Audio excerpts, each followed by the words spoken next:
Maka kemudian Bapak Ibu yang dimuliakan Allah Subhanahu wa taala, maka ketika kita memiliki kemampuan untuk berkurban, maka berkurban. Yang menjadi pertanyaan sekarang, Pak Ustadz, batas mampu itu seperti apa? Apakah saya ini sudah layak disebut mampu berkorban atau belum? Kan itu ya. Bapak Ibu yang dimuliakan Allah Subhanahu wa taala, penting sekali. Seseorang dikatakan mampu berkurban adalah ketika ia mampu membeli hewan kurban termurah namun sah.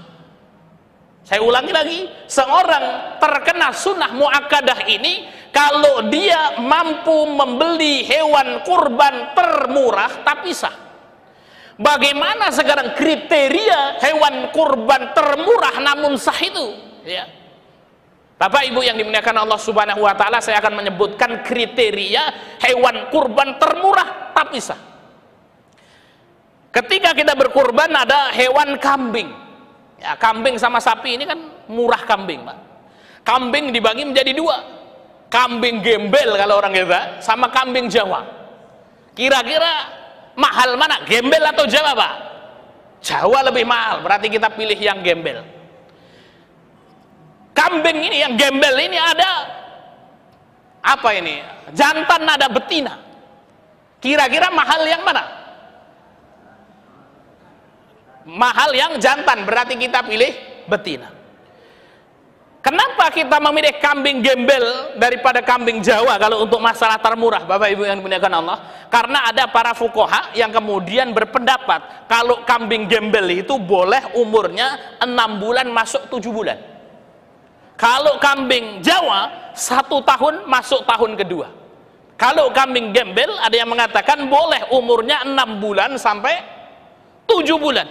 Kata baginda Muhammad SAW, kalau kemudian kalian sulit kan gitu ya, untuk mendapatkan sembelihan kurban tersebut, maka cari ini, ya, dha'n, yaitu adalah apa, hewan kambing gembel ini yang umurnya 6 masuk 7 bulan. Nah, kita bisa membayangkan Bapak Ibu yang dimuliakan Allah Subhanahu wa taala, ada kambing gembel betina umurnya 6 bulan masuk 7 bulan. Ini sudah tergambar gitu ya. Ya. Jangan kambing gembel yang besar, tapi kambing gembel yang kacang. Ya itu ya. Ya karena murah namin sah kan gitu. Itu kambing yang kacang. Tahu kambing kacang yang pendek-pendek itu kan gitu ya. Kambing gembel betina umurnya 6 masuk 7 bulan. Kambingnya kacang, Pak. Kira-kira harga berapa ini Pak Sabil ini? Hah? 100.000? Enggak boleh 100.000. Ya. Berapa, Pak? 1,5 juta lah. 1,5 juta atau 1.300.000 kita katakan. Ya, 1.300.000. Itu biasanya itu keluar daging berapa, Pak? 5 kilo ya. Ya kita katakan keluar 4 kilo lah, dah apa 4 kilo kan gitu ya. Maka kemudian ketika seorang punya duit 1.300.000, ya maka bisa dibelikan kambing jenis kayak gini, kambing gembel kacang betina ini, ya maka kemudian apa, silahkan dia beli.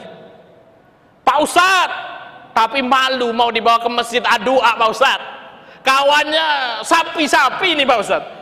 Ini bawa kambing kacang umur 6 bulan betina, dimasukin kantong plastik gitu ya, sambil mau sholat Idul Adha dibawa ini pakai kantong plastik gitu ya. Ini bawa apa Mas, kelinci atau apa ini kan gitu ya. Oh ini kambing untuk korban, malu Pak Ustadz mau dibawa ke masjid. Ya kalau malu kemudian tidak perlu dibawa ke masjid. Sholat Idul Adha pulang ke rumah, bismillah, kumpulkan anak istri, itu ya, anak-anak kumpul, kita mau berkurban, bismillahi Allahu Akbar, disembelih itu kambing Bapak Ibu yang dimuliakan Allah Subhanahu wa taala. Setelah kemudian diklebet, dietel-etel kalau orang Jawa bilang kan gitu ya, maka kemudian ya keluar dagingnya 4 kilo, 2 kilo dimasak, ini yang 2 kilo dibagi menjadi 2, ya disedekahkan kepada fakir miskin atuk gitu ya. Ini ada teman akrab dihadiahkan 1, selesai Bapak Ibu yang dimuliakan Allah, dan itu sudah terhitung kurban. Ini solusi bagi kita semuanya. Orang kadang-kadang berpikir, Masya Allah belum korban, oh belum mampu ini gitu ya. Kenapa? Waduh, untuk dapat duit 3 juta ini masih garuk-garuk kepala kan gitu ya. daripada kemudian sampai mati kita tidak pernah kurban. Kenapa? Karena kita berpikir ini bahwasanya kurban itu duitnya banyak kan gitu ya. Ya maka kemudian apa? Kita punya duit sedikit bisa membeli ya hewan yang sah untuk berkurban, silahkan digunakan untuk berkurban. Kalau kemudian berani dibawa ke masjid untuk syiar, enggak masalah. Bawa itu dengan PD-nya itu, ya. Bawa apa ini? Kambing kan gitu. Kayak kelinci gitu. Ini kata Pak Ustadz, ya walaupun murah tapi sah. Berapa harganya? 1.300.000. Wah, kalau cuma 1.300.000 saya juga mampu, Mas. Ya silahkan beli. Ya sudah, ya didatengin siapa yang punya ini 1.300.000. Habis itu ke masjid, tahun depan rombongan ya 10 orang bawa kambing kecil-kecil semuanya. Ya kalau malu itu kan satu orang, Pak. Ya kalau kemudian banyak orang rame-rame jadi nggak malu kita, kan gitu ya. Ya ini kalau kemudian apa kita ya cuman memiliki kemampuan terbatas, Bapak Ibu yang dimuliakan Allah. Ini jangan diamalkan nanti. Ini yang setiap tahun kurban sapi 3 juta, habis ini kemudian apa? Ditagih sama Pak Sabil, ditanya, "Kenapa kok nggak kurban?" Ini saya mau mengamalkan ya punya Ustadz Syahid ini, kan gitu ya. Ya kenapa? Kata Ustadz Syahid gitu ya. Ya sudah, yang kecil-kecil ya, murah namun sah, kan gitu ya. Bukan, Bapak Ibu yang dimuliakan Allah. Ini kalau kemudian kita kemampuannya betul-betul terbatas. Tapi kalau kita mampu punya harta, maka berikan apa? Ya kurban terbaik kita.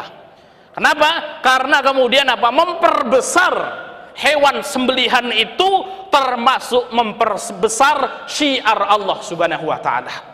Ya, jadi semakin besar ya sembelihan kita, ini semakin besar kita mengagungkan Allah Subhanahu wa taala. Oleh karena itu, ya saudara-saudara sekalian, bapak ibu sekalian yang kemudian belum mendaftarkan diri untuk berkurban, sedangkan kita memiliki kemampuan untuk berkurban, segera hubungi panitia. Segera hubungi panitia di masjid-masjid terdekat kita, berikan kurban terbaik kita. Ketika kita berkurban, bapak ibu, kita sedang mempersembahkan sesuatu untuk Allah.